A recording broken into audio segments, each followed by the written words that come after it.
What's up guys? Today we're going to check out Deadpool and Wolverine on 4K UHD. I'm not here to talk about how good or bad the movie is, I'm just going to share some thoughts on the audio and video quality. Now let's go over a few tech specs. The movie was shot in 4.5K. It's got a 4K DI, it's rated R. Runtime is 128 minutes, aspect ratio is 239:1, and the audio is in Dolby Atmos. Before we take a look at the audio and see how active this mix is, if you don't know what the Atmos viewer is, you can find a link down below in this video's description that tells you all about it, what it does, and where to get it. You can also find a list of all the gear that I use for these 4K reviews down there as well. So Disney Marvel hasn't always had the best track record for having the best or even good audio mixes on their movies.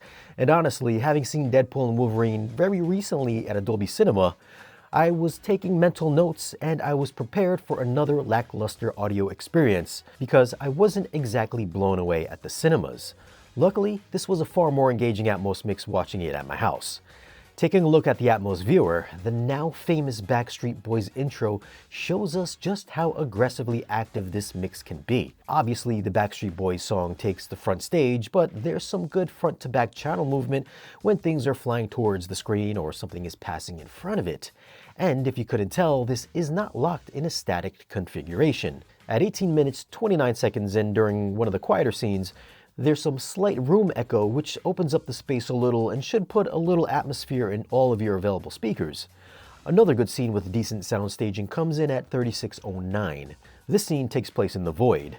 You'll hear birds chirping through the air and flying through the air with some wind blowing through the surround channels, which gives you this feeling of being outside in the desert. At 1 hour 50 minutes in, you'll be in this bubble of surround sound with different sound effects bouncing through all of your available speakers. So this mix can have some excellent immersiveness. With that said, despite all of this surround activity, I did find that the volume of the surround channels, whether it's the lower channels or the top channels, were lower in volume than what was happening in the front stage, which will give it a more front-heavy presence. Now, it doesn't happen all the time, but there are some scenes that I did notice in my home system. Let's fucking go. As for bass response, I didn't find this to be as good as, let's say, King of the Monsters, but there were a few times that I did feel my walls vibrate. Wolverine's footsteps at 35 minutes in has a very deep floor-shaking rumble, and the explosions at 1 hour 20 minutes in does hit very hard. It can be very aggressive at times and definitely enhances the action, and dialogue is always easy to hear. And thank you to Kaleidoscape for supplying me with this copy of Deadpool and Wolverine so I can bring you, the home theater movie-loving community, this 4K review. If you want to get your movies weeks and sometimes months before they come out on 4K physical media, you can do so on a Kaleidoscape. You can find links down below in this video's description if you want to pick one up. As for video quality, I thought this was probably the most detailed out of all three Deadpool movies. It was shot digitally, so it's got that digitally clean, nearly grain-free appearance. And I say nearly because it does look like they added a little bit of film emulation to the footage, so it doesn't have that ultra crispy 4K digital look. There's this very faint softness to the image that takes the digital edge out of the picture. It's still impressively detailed, so if you're a cosplayer, you can just pause the image and study every bit of texture in Wolverine and Deadpool's costume.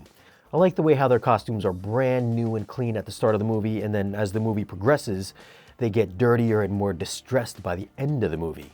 And the digital effects also look equally as good. And yes, sure, it's clearly fake, but given that this is a Deadpool movie, it totally fits within the context of his universe. As for the HDR, I found the image to be fairly bright overall with excellent color vibrancy. The specular highlights can get eye-squintingly bright during the daytime scenes, and I didn't notice anything being clipped in the highlighted areas. Contrast was excellent, creating good depth and separation between foreground and background layers, with shadow detail being very well executed. I should also mention that if you saw this movie in 3D, that there are no frame breaks, although the word is that there will be a 3D version coming out of Japan very soon in the near future. But overall, this 4K transfer is a winner. It's super detailed, has great HDR, and is a worthy addition in your Deadpool collection. I'm gonna go with a 9.6 for video. For audio, this has a legit Dolby Atmos mix that can be very immersive. There were times that, yes, I did feel that the surround channels were lacking in volume, but the overall experience is better than most Marvel movie mixes, and the bass was solid, and overall it's just a fun mix. I'm gonna go with a 9.2 for audio. Now, this review was based on the Kaleidoscape version, which comes in at 78.6 gigs for the Dolby Vision version and 72.6 gigs for the HDR10 version, which is the version that I saw. If you're holding off on getting the 4K Blu-ray, it's probably going to look the same as this Kaleidoscape version, and I also hear that it's coming out on October 22nd, so it is a few weeks away. So what are your thoughts on the latest Deadpool movie? Do you think it's the best in the franchise, or did you prefer one or two more? Leave a comment down below and let me know. Now, if you do want to pick up this movie, I will leave some links for it down below in this video's description. As always, guys, thanks for watching. If you want, you can follow us on social media, and if you want to support the channel and get exclusive content or great discounts on audio and video gear, then stop by our Patreon page. Be sure to like this video if you found it useful, and subscribe if you haven't already. And I'll see you again in the next one.